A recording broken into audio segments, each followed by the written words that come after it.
कभी सोचा है कि हमारे घर में बिजली का जो स्विच है उसके पीछे का पूरा सिस्टम ही अगर बदल दिया जाए तो क्या होगा? आज हम भारत के पावर सेक्टर में होने वाले एक ऐसे ही बहुत बड़े बदलाव पर बात करने वाले हैं। कुछ नए कानून आ रहे हैं जो शायद सब कुछ बदल देंगे। चलिए जरा समझते हैं इसे। जरा सोचिए, हमारे बिजली के बिल से लेकर घर में आने वाली बिजली तक जिन नियमों से ये सब चलता है वो पूरी तरह से दोबारा लिखे जाएं। कैसा होगा वो? यही वो बड़ा सवाल है जो इन नए कानूनों के साथ हम सबके सामने खड़ा है, और इसका जवाब जानना हम सभी के लिए बेहद जरूरी है। तो ये जो बड़े बदलाव हैं ये दो कानूनों के जरिए आ रहे हैं। एक है बिजली संशोधन विधेयक 2018 और दूसरा 2025। देखिए, इनको सिर्फ कोई छोटा मोटा सुधार मत समझिएगा। ये बिजली के पूरे सिस्टम को कह सकते हैं कि जड़ से बदलने की एक बहुत बड़ी तैयारी है। और जब हम कह रहे हैं कि असर पड़ेगा तो इसका मतलब है बहुत बड़ा असर। बिजली विभाग में काम करने वाले लाखों लोगों से लेकर हम करोड़ों लोग जो रोज बिजली का इस्तेमाल करते हैं, शायद ही कोई होगा जो इससे अछूता रहेगा। चलिए देखते हैं कैसे।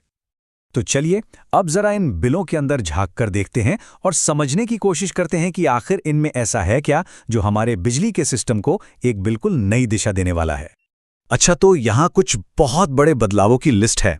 सबसे पहले तो बिजली के वितरण और सप्लाई को अलग अलग कर दिया जाएगा। मतलब जो कंपनी घर तक तार बिछाएगी जरूरी नहीं कि वही बिजली भी बेचे। दूसरा, प्राइवेट कंपनियों के लिए दरवाजे और ज्यादा खुल जाएंगे। तीसरा, एक चीज होती है क्रॉस सब्सिडी, उसे खत्म किया जाएगा। हम इस पर आगे डिटेल में बात करेंगे। सब्सिडी जो है वो अब सीधे बैंक खाते में आएगी। और आखिर में बिजली की कीमत इस बात पर तय होगी कि उसे बनाने और पहुंचाने में असल में कितना खर्च आया है, और ये कीमत हर साल बदल भी सकती है। तो ये जो कॉस्ट रिफ्लेक्टिव टैरिफ है सुनने में थोड़ा टेक्निकल लगता है ना? पर इसका मतलब बहुत सीधा है। मान लीजिए 1 यूनिट बिजली बनाने और घर तक पहुंचाने में 10 रुपए लगते हैं, तो बिल में भी 10 रुपए ही दिखाए जाएंगे। कोई छिपी हुई छूट या एक्स्ट्रा चार्ज नहीं, जितना खर्चा उतना बिल। सिंपल। अब इन बदलावों का सबसे पहला और सीधा असर उन लाखों लोगों पर पड़ सकता है जो इस पूरे सेक्टर को चलाते हैं, यानी कि सरकारी बिजली कर्मचारी। आइए समझते हैं कि उनके लिए भविष्य में क्या बदल सकता है। यहां एक तरह का डोमिनो इफेक्ट देखने को मिल सकता है। सोचिए, बिजली बेचने के जो सबसे मुनाफे वाले इलाके हैं, जैसे बड़े शहर, इंडस्ट्रियल एरिया, अगर वो प्राइवेट कंपनियों को मिल गए तो सरकारी कंपनियों के पास क्या बचेगा? शायद सिर्फ दूर दराज के गांव जहां से कमाई उतनी नहीं होती। जाहिर है, इससे सरकारी कंपनियों की माली हालत बिगड़ेगी और नतीजा छटनी या नई भर्तियों पर रोक। मतलब मौजूदा कर्मचारियों की नौकरी पर तलवार लटक सकती है। और बात सिर्फ नौकरी जाने तक ही नहीं रुकेगी, काम करने का पूरा कल्चर ही बदल सकता है। जो सरकारी नौकरी एक जमाने में सुरक्षा की गारंटी होती थी, वो शायद वैसी न रहे। पक्की नौकरियों की जगह शायद कॉन्ट्रैक्ट वाले कर्मचारी ले लें, और जो लोग नौकरी में रहेंगे भी उन पर काम का बोझ कई गुना बढ़ सकता है। कर्मचारियों के बाद अब आते हैं हम सब पर, यानी आम उपभोक्ताओं पर। सबसे बड़ा और सीधा सवाल, क्या हमारी जेब पर बोझ बढ़ने वाला है? क्या बिजली के बिल अब आसमान छूने लगेंगे?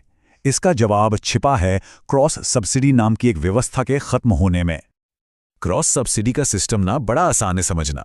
अभी तक क्या होता था कि बड़ी बड़ी फैक्ट्रियों और दुकानों से बिजली का ज्यादा पैसा लिया जाता था, और उस एक्स्ट्रा पैसे से किसानों को और हम जैसे घरेलू यूजर्स को सस्ती बिजली दी जाती थी।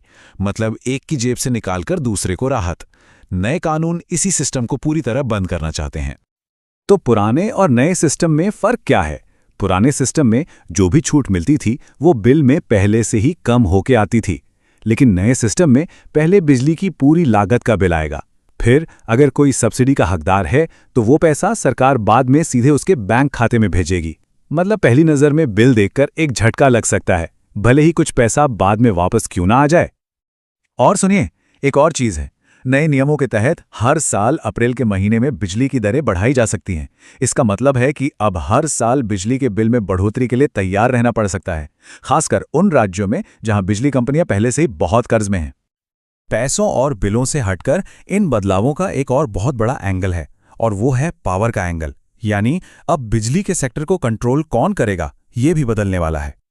अब तक होता ये था कि बिजली का मामला ज्यादातर राज्य सरकारों के हाथ में रहता था, लेकिन ये नए कानून ज्यादा ताकत दिल्ली में बैठी केंद्र सरकार को दे रहे हैं।